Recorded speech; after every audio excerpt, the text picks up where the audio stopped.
Today we will start from complex tissues. There are two types of complex tissues, xylem and phloem. The vascular system of the plant consists of xylem, the principal water conducting tissue. Xylem function is that it conducts water to the various parts of the plant, whereas phloem, it is the principal food conducting tissue. It conducts food to the entire plant. Xylem and phloem are closely associated with each other in structure and function. Xylem and phloem forms a continuous vascular system throughout the plant body. Xylem and phloem, these both complex tissues are responsible for the formation of continuous vascular system throughout the plant. Now, xylem is differentiated in embryonic or post-embryonic stage of plant development. When the plant develops in its embryonic or post-embryonic stage, xylem is differentiated. So, moving now to primary xylem and secondary xylem. Primary xylem is derived from procambium, whereas secondary xylem is derived from vascular cambium. Xylem composed of living and non-living cells. Tracheids or trachea, tracheids and trachea, not or, because there is a difference between tracheid and trachea. Trachea are also known as vessels. These are collectively tracheids, and trachea or vessels are collectively known as trachary element. These are non-living cells. Now moving to trachary element, which is a non-living cells, and xylem is composed of these non-living cells. Next is xylem fibers, then xylem parenchyma. But first over here we will discuss about trachary element. What is the difference between tracheids and vessels? Tracheids originate from single cell, whereas vessels originate from longitudinal file of cells. Suppose there is a longitudinal cell and they are placed one above the other, like the file is organized in that way. So like a file which is arranged longitudinally, so the vessels appear like they originate from the file of cells. In tracheids, they have no perforation and they have only pit pair. Perforations are pores.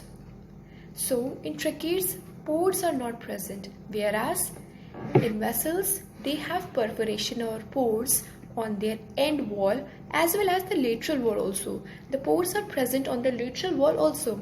Now, in tracheids, it is present in all vascular plants, whereas vessels are confined to angiosperm. Now, moving to wall thickening. Secondary wall thickening is when it is in form of rings, it is known as annular and spiral thickening. When it is in the form of ladder, it is called as scleriform thickening. And when the secondary thickening is in form of network, it is known as reticulate thickening. Observe the diagrams very carefully. In the first one, it is the annular thickening, where it is in the form of rings, so it is known as annular thickening, and it is the primitive thickening which is found in the plants. The second one is the spiral one, which is also arranged in the form of ring. Third one is scleriform, or it is arranged in the ladder-like structure. Now it is reticulate, or the secondary thickening is in the form of network. It is reticulate thickening. Now moving to the advanced thickening, that is pit. So this is the pitted thickening. So pit are of two types, simple and bordered pits.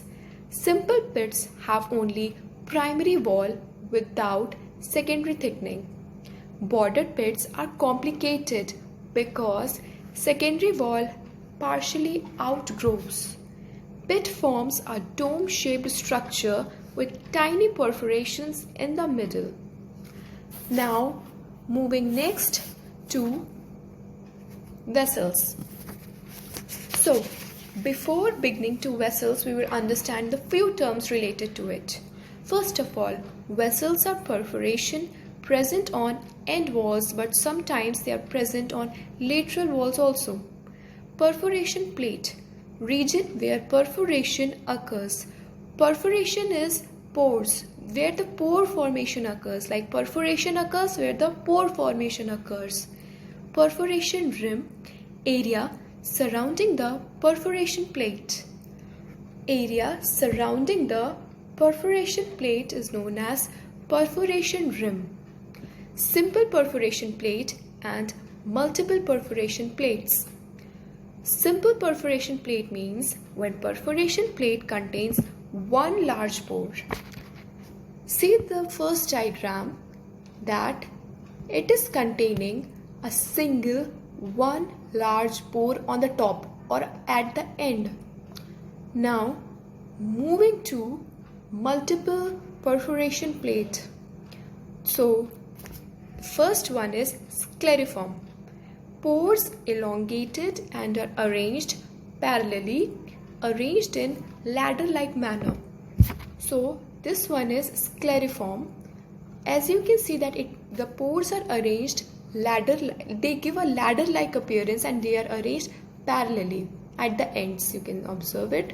Now moving to reticulate. The last diagram is of reticulate multiple perforation plate. When perforation are almost circular and when they are arranged in reticulate manner. So reticulate manner, which means that they connected to each other or they are arranged like network. Now moving to foraminate. So foraminate means when perforation are almost circular and grouped. So in this one, the foraminate, the perforations, as you can see at the end, are they are circular and they are in group. So this is known as foraminate multiple perforation plate. Now, thank you for watching my video. Do like and subscribe to the channel. Thank you.